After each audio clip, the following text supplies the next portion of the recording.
And that's why I call her AR-15. Dismiss.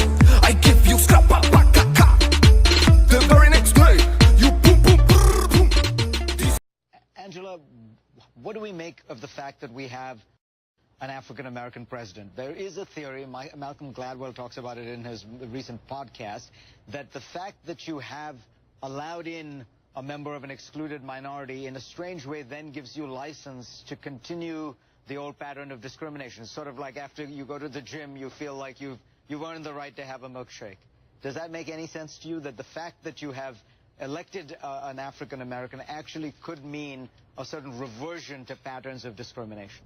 Well, it certainly appears to be the case, Fareed. I think it's interesting even that you use the term allowed, that he was allowed to be there. That's a terminology that we would never use to describe the 43 presidents that preceded him.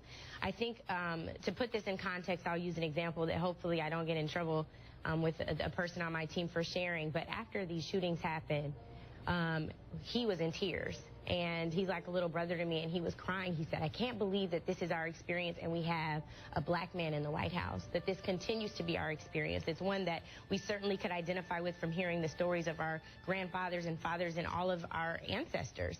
And to see that this is still our reality today in 2016, when we very well may be on the verge of electing our first woman president, is really disheartening. And I do think that people thought that they were doing the right thing. I'll check the box and I will allow this black man to become president. But then that means that I can show that because you all have made it, right, because you have now opened the doors at 1600 Pennsylvania, now that means you are equal and I don't have to deal with the pattern and practice of discrimination that has existed in this country for years, or the vestiges of slavery. And I think that we would be remiss if we believe that is in fact the case.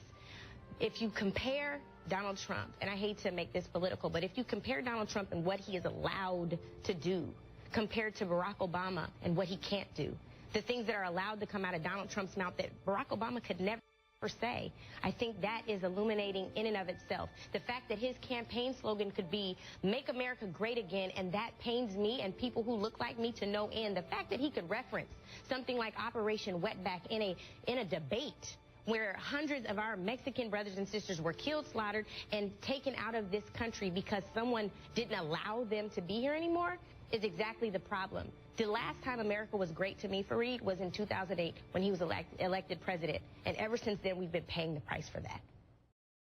Dismiss. I give you scrap the very next